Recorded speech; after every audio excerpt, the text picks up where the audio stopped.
안녕하세요. 반갑습니다. 이재진의 상한가 랠리입니다. 상한가 랠리 유튜브 채널에서는 시장에 100%는 존재하지 않아도 높은 확률의 종목들은 항상 존재한다는 말씀드리고 있는데요.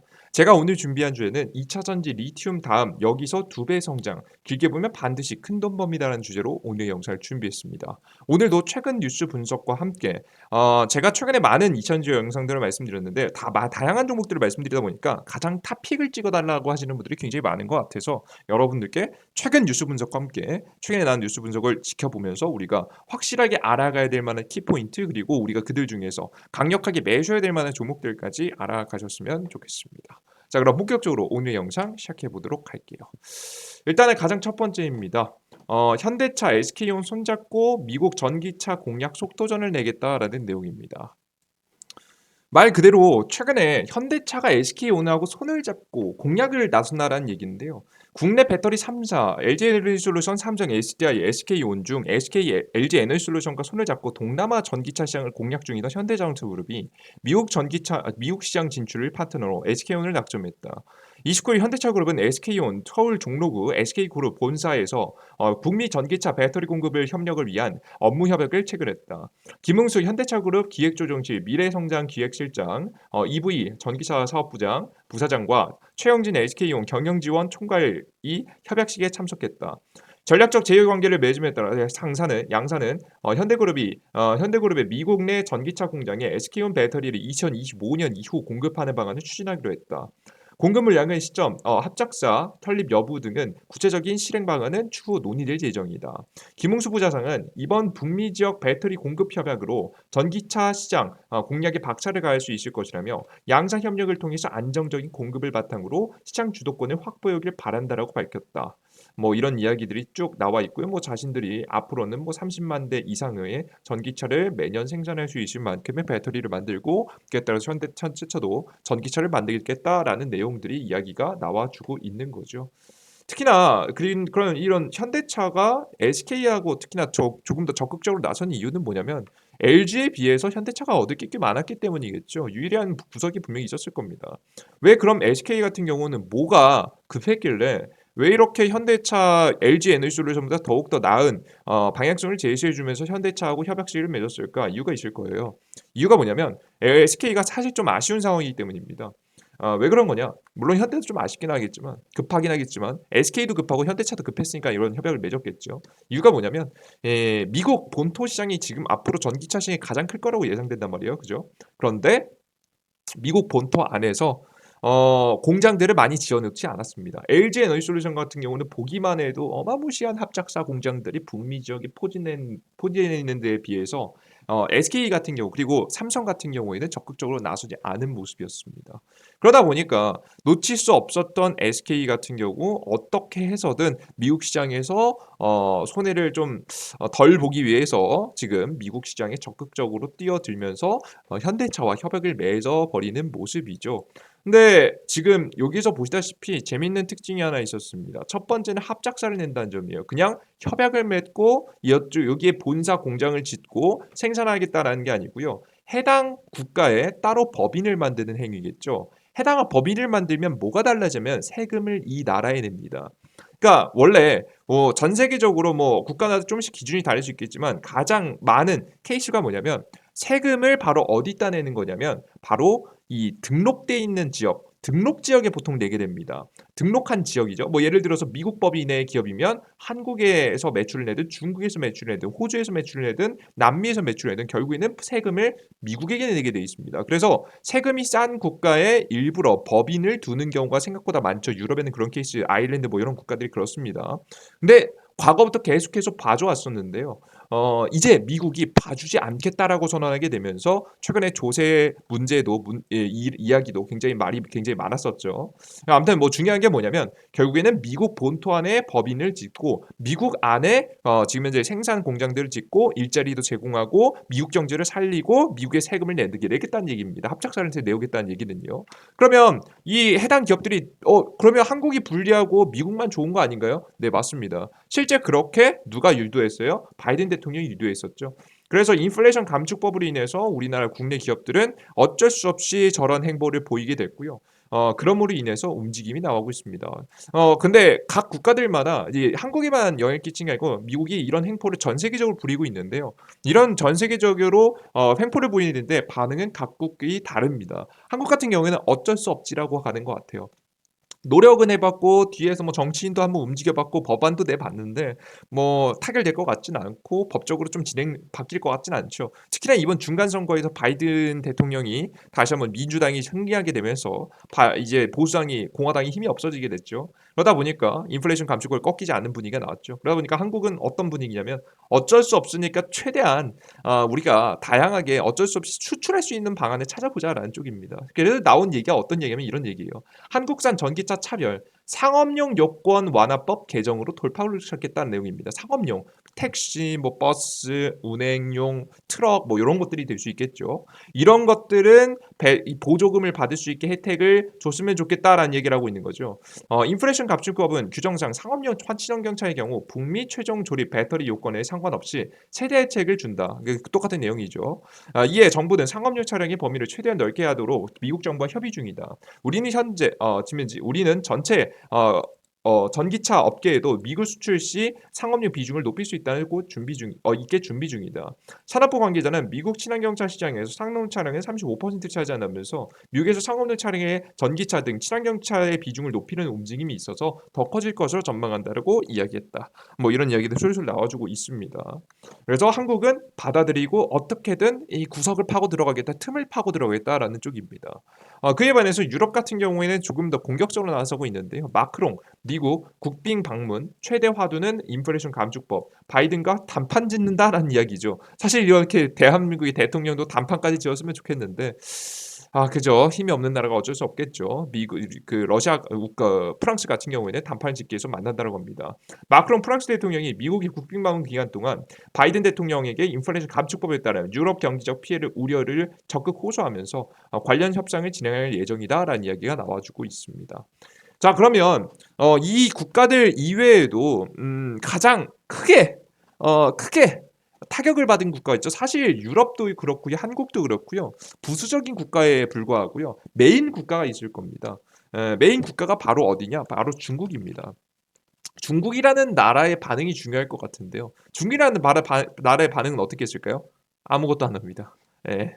왜 그런 거냐면 과거에 한번 당해봤거든요. 어떤 정권 때. 트럼프 정권 때 당시에 미중 무역 전쟁하면서 부딪혔을 때 중국이 발악하고 막 다시 대드니까 미국이 그것을 명분 삼아서 추가 규제를 가해버렸죠. 그런 전적이 있기 때문에 이제 가만히 있다가 그냥 가만히 있으면서 어차피 쟤네 규제할 건데 오히려 명분을 주지 말자라는 측면하에서 제대로 된 대응을 하지 않았고요. 미국이 어떤 규제를 넣어도 뭐 그냥 관련된 발언이 있을 뿐 반격이 나오진 않고 있습니다. 그러니까 덜 아프게 쳐맞는 법을 안 것 같아요. 그래서 중국 같은 경우에는 거의 반응이 없는 상황이다라고 보시면 되겠죠. 자, 그런데 왜 이렇게 미국 같은 경우는 이렇게 무리해서 인플레이션 감축법, 다른 국가들의 반발을 일으킬 수 있을 만한 정책을 펼칠까? 이유는 분명합니다. 첫 번째 같은 경우에는 중국이 무섭기 때문입니다.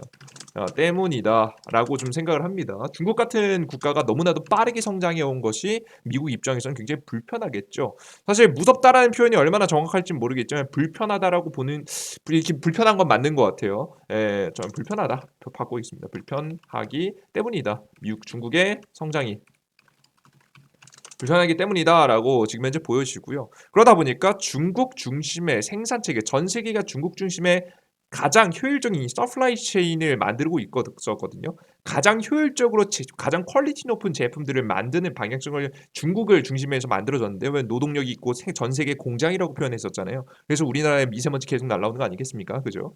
예. 코로나 시기 때 참 좋았는데요.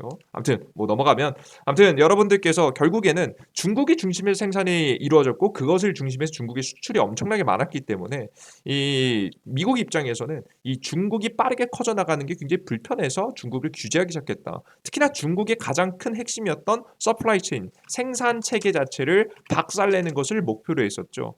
그러면서 다양한 규제들도 넣었지만 특히나 첨단 산업에 대한 규제들을 꽤 많이 하게 되면서 중국 같은 경우 굉장히 불편해지는 상황이 나왔습니다.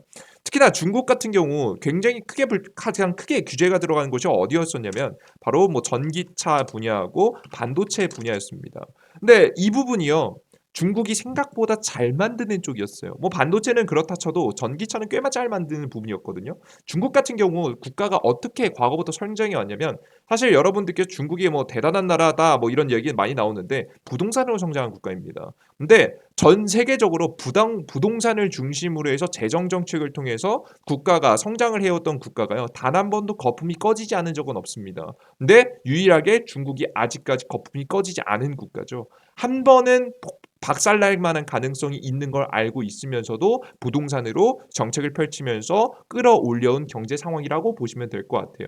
그래서 요즘에는 중국 부동산 시장 너무나도 이미 과열되어 있는 부분이기 때문에 계속되는 성장 어렵다라는 이야기도 솔솔 나옵니다. 특히나 중국의 부동산 시장이 영원하지 않을 거라는 논리의 이유 중에 하나를 뜯으면 이게 맞다는 소리는 아니지만 논리는 한 가지 말씀드리면 중국은요 땅의 소유가 개인들에게 있지 않습니다. 대한민국에서 부동산 아파트를 샀다라고 하면 그 아파트를 지은 그 땅의 일부분이 그 아파트를 산 주인의 것이잖아요. 그죠? 일부분이겠지만 일부분의 권리를 가지고 있습니다. 그 땅에 대한 그죠? 적겠지만 근데 중국 같은 경우에 땅은 다 어디 거예요? 국가 거예요. 그 위에 건물을 지어놓은 것뿐이고요. 그래서 사실상 부동산을 소유하고 있다라고 보기 어렵기 때문에 사실 중국 같은 경우 이렇게 거품이 무너지기에 다른 국가들의 구조보단 굉장히 상대적으로 뿌리가 좀 빈약한 편이다. 한번 무너지기 시작했을 때 다시 일어나기가 굉장히 힘든 구조죠. 그래서 이 중국이 이 부동산을 중심에서 경제 성장을 이루었고 경제 성장의 중심에서 이대로 갈 수는 없다 보니까 수출 품목을 준비했습니다. 이게 우리도 이제는 부동산만으로는 부족하니까 전기차든 반도체든 뭐든 더 굉장히 고퀄리티의 제품들을 만들어서 부가가치가 높은 제품을 만들어서 수출하자라는 쪽으로 방향성을 잡았고요. 그런 것들 중에 가장 대표적인 것들을 이 미국에서 수출을 못하도록 막아버리게 된 겁니다. 그럼 중국 입장에서는 어때요? 이제 우리도 부동산만으로는 답이 없다는 걸 알았기 때문에 다른 분야의 수출을 준비했고 특히나 전기차 분야에서 중국 같은 경우에는 뛰어난 기술력을 꽤 많이 가지고 있단 말이죠. 가장 고퀄리티의 제품들을 만들 수는 없겠지만 가장 효율적인 제품들을 만드는 데는 분명히 기술력이 있는 국가입니다.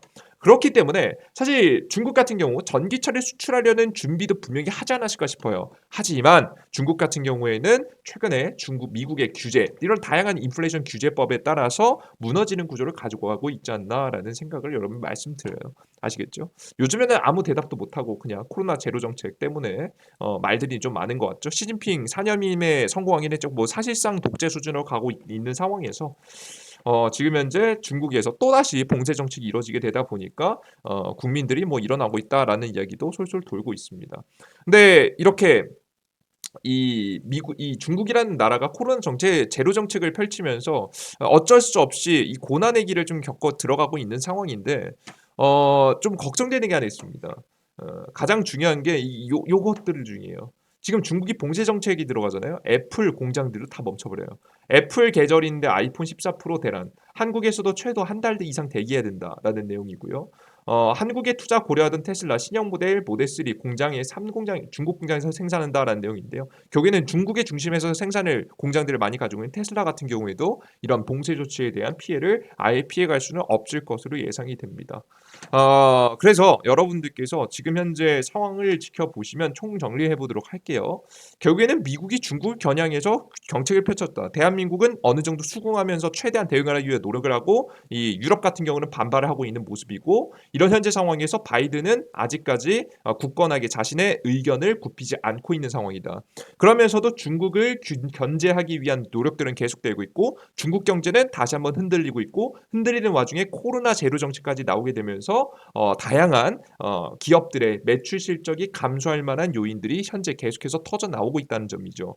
자, 그럼 이렇게 흔들리고 어지러운 상황입니다. 국가 간에 경쟁하고요, 지금 기업 간에 경쟁하고요, 어지럽고요, 서플라이 체인 생산 체계 다 박살난 상황이에요. 특히나 모든 문제냐면 제조도 제조지만 원자재를 조달하는 것도 굉장히 문제입니다. 그래서 우리나라 대한민국도 광물 원자재들을 각 원자들이 잘 나오는 호주라든가 아니면 인도네시아라든가 아니면은 남미 지역에 협약을 맺기 위해서 글로벌 대기업들이 막 나서가지고 막 업무 협약을 맺어오고 있잖아요, 그죠? 그렇게 되면서 굉장히 어지러운 현재 상황에서 살아남기 위해서 노력하고 있는 모습이죠. 그 모습이 바로 저는 그 모습이 결국 담긴 뉴스가 바로 현대차와 SK온의 지금 합작사라 봅니다. 그 미국 같은 경우는 중국을 그냥 냅둘 생각이 없어요. 계속 이렇게 괴롭힐 거예요. 왜냐면 중국이 기펴고 사면 잘 먹고 잘 살면 사실 미국 입장에서 패권을 뺏길 만한 가능성. 우리가 뭐 살아있을 동안 패권을 뺏기는 게 볼 수 있을까는 모르겠지만 결국에는 미국 입장에서 100년 뒤에 50년 뒤에 나올 수 있을지 말지 하는 이슈더라도 결국에는 흔들릴 수 있다라는 거, 위험할 수 있다라는 걸 인지하고 있기 때문에 중국을 가만히 냅두진 않을 거고 그에 따른 정책으로 중국의 중심에 있는 서플라이 체인을 박살내고 미국 중심으로 옮겨오고 있는 거죠. 그런데 중국을 규제하는데 대한민국은 왜 또 문제인가요? 대한민국도 중국 수출 굉장히 많았잖아요. 그죠? 그 중국 수출이 많았던 이유가 뭐냐면 중국을 거쳐서 미국에 수출했습니다. 그러니까 결국에는 대한민국도요. 미국에 수출하는 것과 대단히 다르지 않았어요. 결국 중국에서 완성해서 미국에 수출했을 뿐 지금 중국의 중심에 있는 서플라이 체인 중에 하나가 대한민국이었기 때문에 이 서플라이 체인이 어디로? 미국으로 옮겨가는 현상들이 나와주고 있는 겁니다. 그래서 그런 서플라이 체인의 이동 중에 하나가 바로 이런 현대차와 SK온의 배터리 전기차 기업의 생산 라인이 바뀌어가고 있다고 보시면 될 것 같고요. 여러분들이 큰 흐름을 보시다시피 이 흐름은 절대 단시간에 쉽게 바뀌지 않습니다. 절대 바뀌지 않는 이슈이기 때문에 여러분들께서 이러한 흐름은 계속되면서 이런 공급망 안정, 미국 중심의 투자가 이어질 가능성이 높다라는 점을 알아두시면 되겠고요. 특히나 제가 2차전지 최근 영상들도 계속 2차전지 많이 말씀드리잖아요. 그 이유가 뭐냐면 단기간에 시장의 위기가 오면서 하락이 나오더라도 결국에는 반등 상승할 수 있는 매출 실적이 잘 나오는 쪽이기 때문입니다. 앞으로 공장들 세워진 게 2025년도의 목표라고 막 하잖아요, 여러분들. 적어도 2025년도까지 공장 건설 계속 들어간다는 얘기는요. 관련된 배터리 공장을 짓는 설비, 기계, 장비들을 공급하고 납품하는 기업들은 계속 매출 잘 난다는 얘기거든요. 우리 국내 기업들 중에서 2차 전지 공장을 들어가는 장비를 생산하는 기업들은 계속 매출 잘 날 겁니다. 특히나 SK가 절실하기 때문에 SK 중심에서 미국 투자가 더 적극적으로 이루어지게 될 것이고요. 그로 인해서 큰 변화가 일지 않을까 싶습니다. 아시겠죠? 이 부분 포인트를 맞춰두시면 우리가 어떤 종목들을 투자해야 될지 아시겠죠? 저는 그래서 더욱더 여러분께 강조해드리고 싶은 게 SK향 장비 관련된 기업입니다. 윤성 FNC 이걸 놓쳐야 될까요, 여러분들? 이런 주식 꼭 잡아야 되는 거예요, 여러분들. SK에 이번에 들어가는 공장에 들어가는 제품을 지금 현재 장비를 수주한 기업이라고 보시면 될 것 같습니다. 윤성 FNC 이거 최근에 제가 말씀드린 적이 있잖아요, 그죠? 그리고 제가 최근에 또 차트 이쁘다 뭐 계속 괜찮다라고 설명드렸던 종목 중에 유일에너테크 있죠. 유일에너테크 차트 너무 이쁩니다, 여러분들. 이런 기업들이 신고가 뚫면서 다시 올라가는 거예요, 여러분들. 아시겠죠? 과거부터 납품을 꽤 많이 했었던 기업이기 때문에 이런 기업들이 쭉 우상향하면서 올라갈 수 있다는 점 알아주시면 되고요. 특히나 최근에 테슬라가 전기차 충전소에 대해서도 이야기했었는데요. 충전소와 관련된 기업들 중에는 저는 아모센스가 기대감 대비해서 주가가 너무 낮다라고 생각하기 때문에 여러분께서 해당 요런 자리들 꼭 아모센스 같이 이제 막 장기 평선 돌파하기 시작한 자리들 차트 분석해 보시면서 쭉 가져가시면 괜찮을 것 같아요. 특히나 아모센스 같은 경우에는 전 세계 최초로 전기차 무선 충전에 대한 기대감을 가지고 있는 회사입니다. 그러니까 전기차 무선 충전 굉장히 오래 쓸만할까? 뭐 이런 이야기가 나오는데 보겠습니다. 자동차 업계가 무선 충전 기술을 도입하기 위한 움직임이 이어지고 있다. 우리나라와 현대차 그룹이 관련 기술 개발을 주도하고 있는 가운데 유럽의 메르세데스 벤츠와 BMW, 컨티넨탈, 미국에서 퀄컴 등이 관련 시장에 뛰어들었다라는 내용이 나와주고 있죠. 뭐 여기가 이게 지금 이제 배터리 충전기라고 보시면 될 것 같습니다. 이게 별거 아닌 것 같은데요. 이게 배터리 충전기가 여기 무선 충전이 들어가게 되면 굉장히 큰 장점이 뭐냐면 이 배터리 충전기, 이 무선 충전기가 재밌는 게 물론 유선 충전기 꽂아서 충전하는 것보다 좀 느리겠죠. 다만 재밌는 건 10m 거리에서도 충전이 가능합니다. 자, 그럼 여러분들 10m 거리에서도 충전이 가능하다는 얘기는요. 뭐 만약에 여러분들 뭐 우리 일단 뭐 미래에 일어나는 일이지만 결국엔 기술력이라는 건 미래 성장성을 봐야 되잖아요. 그죠? 만약에 고속도로에 전기차 무선 충전기가 쭈루룩 깔렸다고 생각해 보세요. 여러분들. 쭉 깔렸다고 생각해 보십시오. 그쵸. 기가 막히죠, 여러분들. 예, 기가 막히죠. 그리고 이 전기차 무선 충전기 같은 경우 어디에서 굉장히 잘 쓸 수 있냐면 집, 아파트든 어디든 특히나 아파트에 지금 현재 모든 라인에 밑에 쫙 깔아두기 좋겠죠. 전선도 밖으로 노출되지 않아서 내부 공간에 큰 문제를 일으키지도 않을 거고요. 그죠? 분명히 뭐 처음에는 지정석 자리들이 생기겠지만 나중에는 어디든 자동차를 갖다 대게 되면 전기차 무선 충전이 이루어지게 될 겁니다. 내가 뭐 잠을 자고 나왔을 때 사실 뭐 10시간이든 8시간이든 잠시 밤 동안 대두잖아요. 그죠? 그럼 빨리 충전해도 늦게 충전해도 상관없단 말이에요. 그죠? 그래서 사실 조금 더 내가 충전기 꽂는 시간 이런 귀찮은 행동들도 하지 않고 그냥 주차를 했을 뿐인데 충전이 될 수 있는 요런 기술들도 아마 계속해서 끌어나올 가능성이 높기 때문에 여러분들께서 관련된 무선 충전과 관련된 기술은 여러분께서 꼭 주목해 보시면 좋지 않을까 싶습니다. 이런 이야기들이 나오게 되지 않을까 싶어요. 그래서 여러분들께 요런 이슈를 기업의 기술력을 가지고 있는 기업이 우리나라 국내에서 아모센스가 독보적입니다. 독보적이기 때문에 관련된 주가가 추가적인 상승이 나올 수 있다는 점을 반드시 알아두시면서 대응을 하시면 좋을 것 같습니다.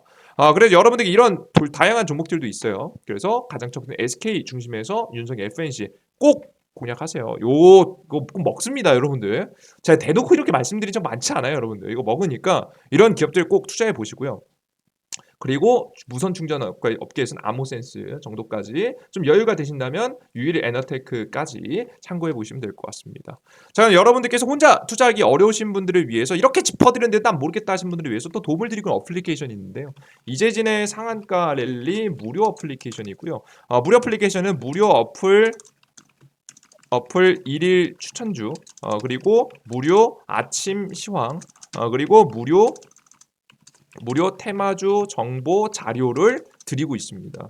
무료 1일 추천주 같은 경우는 80% 확률로 단기로 수익 볼 수 있을 만한 종목들 제시해드리고 있고요. 무료 아침 시황 같은 경우에는 여러분께 1시간 걸리는 거 10분 정도로 줄여서 여러분들께서 시간을 단축하면서 오늘 시장에 어떤 일이 있을지 대략적으로 핵심 뉴스와 제 의견들을 드릴 수 있는 시간이고요. 그리고 무료 테마주 정리의 자료 같은 경우에는 다양한 여러분들께 자료집 뭐 이곳에서 보고 저곳에서 본 거 여러분들 결국 적어 놓으셔야 되고 하나로 모아 놓으셔야 되잖아요. 그죠? 이것도 귀찮아하시는 분 계신단 말이죠. 그죠?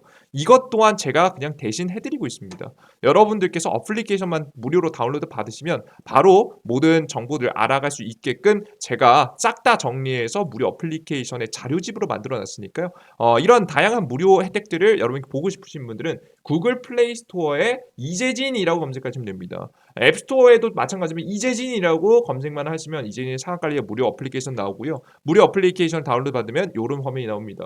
무료 회원 가입하신 다음에 무료 급등전주, 무료 시황, 무료 포착 자료 꼭 받아가시면 좋을 것 같아요. 그 중에서도 어플 추천주 들어가 보시면 여기 보시면은 삼성 로봇주 총정리라고 해서 여러분들께서 앞으로 크게 수익 볼 수 있을 만한 내년 2023년도를 준비하시는 분들을 위해서 제가 선물 하나씩 드리고 있거든요. 이렇게 큰 자료집들 이것 하나만 보셔도 업계가 어떻게 돌아가고 있으면 대략적인 대충 여러분들께 뭐 예를 들어서 뭐 로봇 분야 관련된 기업들 싹 다 정리해서 이런 식으로 정리해서 올려드리고 있습니다. 이 자료집 하나만 보셔도 다른 영상 안 보셔도 될 만큼 잘 정리해 놓은 자료니까요. 이런 자료들 100% 무료로 다운로드 받을 수 있게 만들어 놨으니까 꼭 다운로드 받아가시면 좋겠다는 설명 드려보도록 하겠습니다.